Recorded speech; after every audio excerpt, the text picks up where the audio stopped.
Welcome back to Peach or Pit, the fashion show where I am discussing this season, RuPaul's Drag Race Season 13, Episode 9. Fascinating fascinators, and you can see mine wobbling around, which is kind of shady considering one of the critiques I have coming up, but I just happen to have worn almost literally every single one of my headpieces. If you look back to the past episodes of Season 13's Peach or Pits, like, I was going ham with headpieces. I usually don't, so I'm running out of headpieces. So I'm like, let's give them a little jester moment.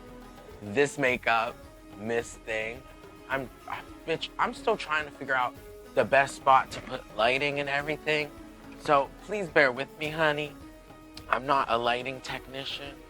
Sometimes I'm a ghost, sometimes I'm a Cheeto. This makeup, honey, I'm gonna put some photos in because this makeup was wild, if you could like tell. Like I said, I'm like lighting and everything.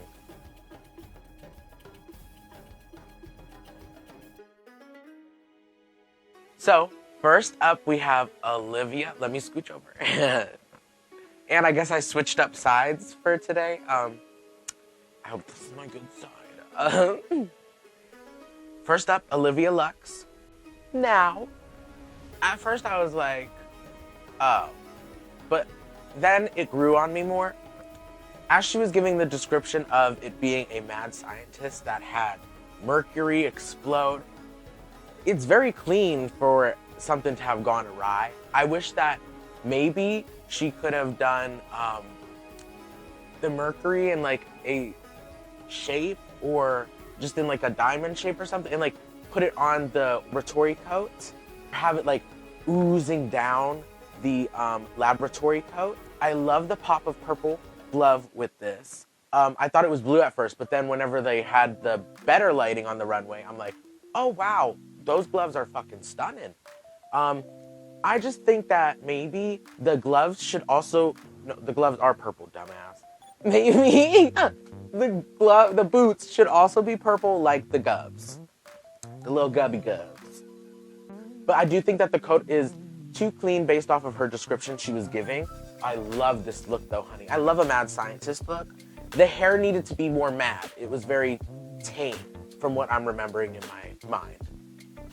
I'm picturing it as red, sleeked back hair when maybe it should have been, even if it was straight, you know what I mean? It is overall a complete concept and it is absolutely stunning. So I give Olivia Lux a peach. Okay. Oh, I would absolutely wear Olivia Lux's look, but I would want to do some of the stuff that I talked about. Maybe matching the boots with the gloves and putting some Mercury on the outfit. Next up, we have Rose. I always say Rose's name like Rose. So I love Rose's outfit. Beautifully made. She looks amazing. Like, amazing, honey. I think that this is one of her best runways, but that beaded runway, honey, that's still in my head. Little beaded Tinkerbell, honey. Tinkerbell going around finding all the lost items to make that beaded dress. Anyways. I love that she gave herself a waist with this outfit, or whoever made this with a waist on there.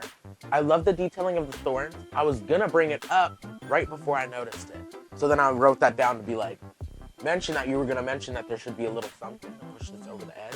I was almost gonna suggest a green glove, like the leaf petal, but because there are thorns on the sleeves, the waistline, and I think she said on the shoulders some too, which you could show.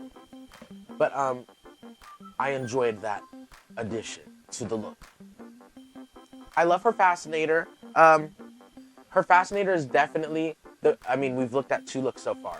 Olivia Lux's was a cool take on it and different.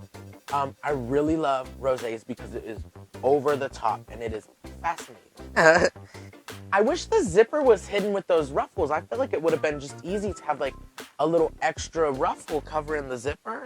Or maybe even the zipper could have been red. It was like just popping out like zip, zip, zip. And I'm surprised they said something to Lala Ree about it, but they don't say anything about, well, Lala Ree straight up had a rip in her outfit. A rip is different than an ugly zipper. But this is the season of feathers and ugly zippers. I give Rosé a peach.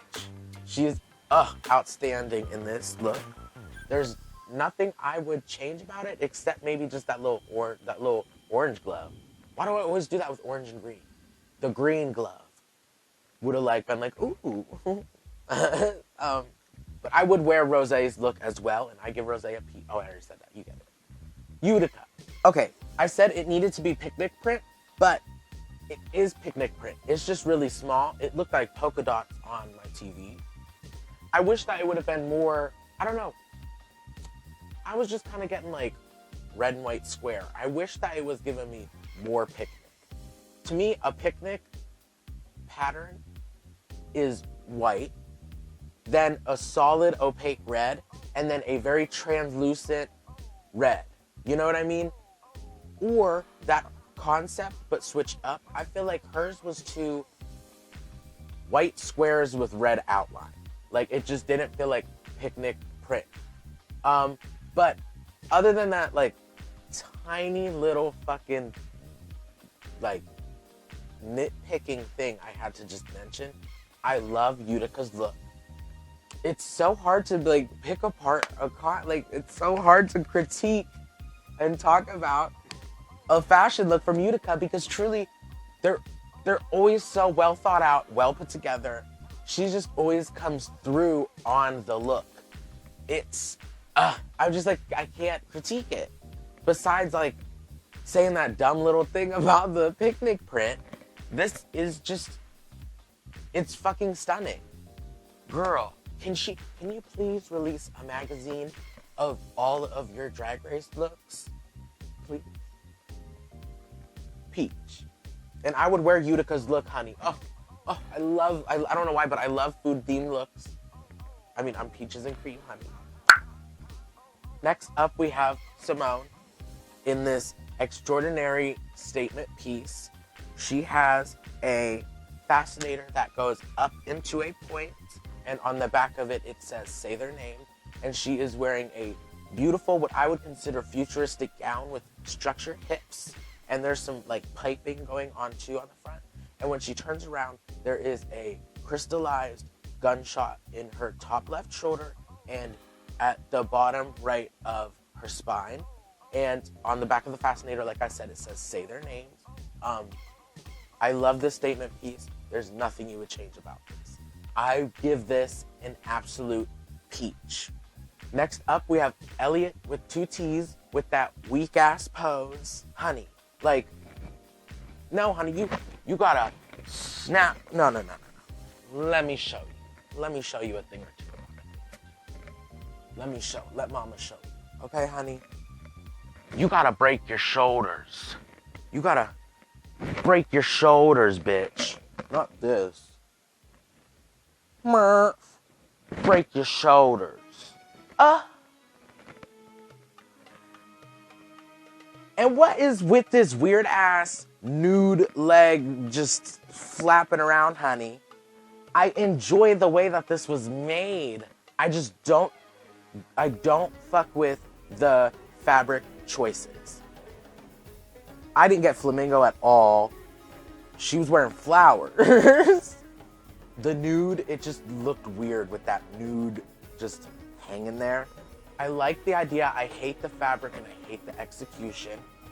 To me, ooh, honey, if you're gonna read, get yourself together first. To me, I feel like if nude illusion is to bring attention, I feel like if she was trying to make something disappear, you make it the darkest black fabric that there could be, because then when it hits a shadow, you could have the chance of disappearing. If she was going for that, why was that one sleeve on the right so little and frumpy? Wouldn't you think she would want to hide the whole arm then? I don't like this. What I do really fucking love about this, is the neck up. I really love how she did her makeup for this. This hair is fucking beautiful, bitch. And the fascinator is stunning. I think that the fascinator did not go with the rest of the outfit. And I don't know. I enjoy this fascinator. I wish maybe she would have leaned more futuristic. Yeah. Because this, honey, this was not the look for me. And it's a pin. And I would not wear it. I'm parched. Anybody got Mick? I don't know.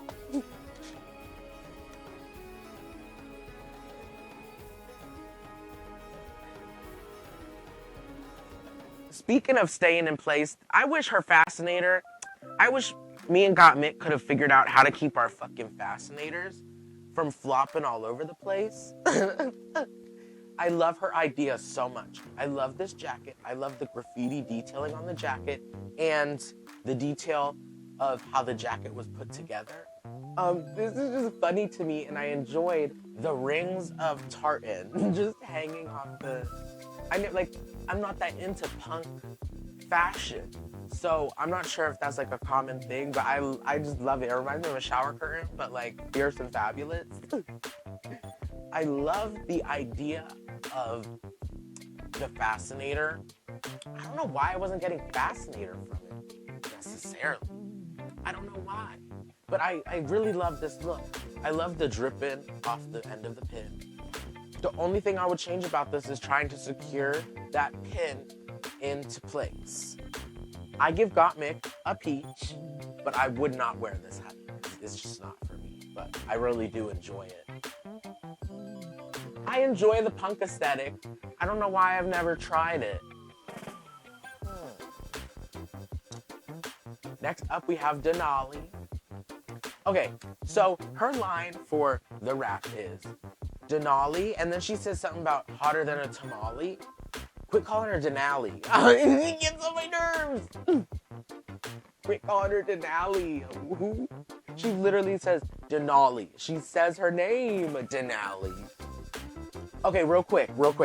My grandma and aunt worked as these when they were like younger, and I'm like, yes, y'all better work. Oh my god, it's so fucking fierce. I love this so fucking much. I knew the minute she came out that, you know how they do the little blurb at, like, before the commercial, and they usually use it as a misdirect? I knew when Michelle was calling somebody's costume costumey, I knew she was gonna be talking about Denali's look, just because, bitch, just because this time period, I swear to God, you cannot dress from the 30s to the 70s, no, the 30s to the 80s without it being a fucking costume, and I'm so annoyed by it. I love on the back, she had a nice bow, like it wasn't just a tied apron, it was like a fully played, like JoJo Siwa bow right on the back. I love the fascinator, which is the coffee pot pouring coffee into a cup. Oh, I just love that. I love that she busted out her ice skating thingies, her ice skating shoes. What are they called? Her ice skating shoes, but they're like on wheels, so they're roller skates. Whoa. I don't know. I wouldn't change a goddamn thing about this look. I don't know. I love the addition with the plate of food because she could have just came out without it and had that on her head. You know what I mean? I don't know. To me, this is a whole complete fabulous look. This is one of my favorite looks to me. Like, this is just one of my favorites today. And I give Denali Fox a peach. Next up, we have Tina Berner. I just wrote no. I was really expecting more from Tina Berner. I cannot believe it, but I would have been happy and was expecting fucking flames off of the bitch's head as the fucking fascinator. You would think, like, Miss Thing. Too top heavy. Too many flowers. It was, the layers was, it was like a bolero jacket over top of a untucked dress shirt, and then a pencil skirt, and it all looked like a brown bag to me. Was she supposed to be the horse or like inside of a horse? I hate this fascinator. Ugh. And she's just she's just holding a ribbon as she walks down the runway. I'm surprised she did not lip sync. But that Rue McClanahan was shit. Make it make sense. Make it make sense. It doesn't make sense. I don't know, Tina. Tina.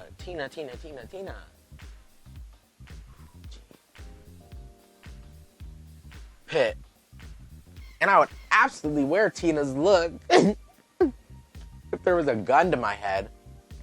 Oh, that's so harsh. And I wrote, she really thought this was okay?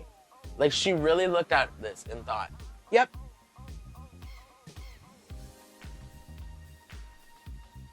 And then finally, we have Candy Muse with Muse on her head in feathers. Beautiful. She looks like a doll in this thing. I love all the layering and ruffling of this houndstooth fabric. Why do they call it houndstooth, this thing? I should probably know that.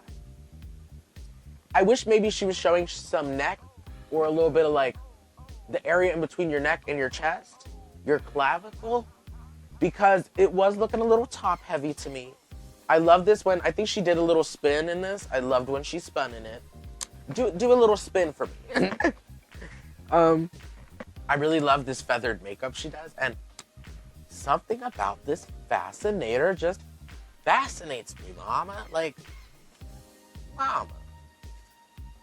I don't like the one weird black sleeve though. I'm like, what? This is so beautiful though. Something about this look, I just fucking love it, honey. I would wear it the house down. And I give Candy Muse a peach. And that is it, everybody. It is time for me to go through and pick the queen of the orchard.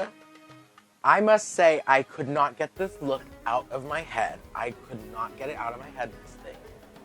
So our queen of the orchard is Denali. Yes, honey, you win $500 to spend at Michael's picture framing section. And you also get 35% off of non-sale items up until July 31st, 2465. So, give her a round of applause. Give me a round of applause for my makeup. I know it's about KFC right now. Jesus, my dog scared me. Thank you all for watching just on time. Bye.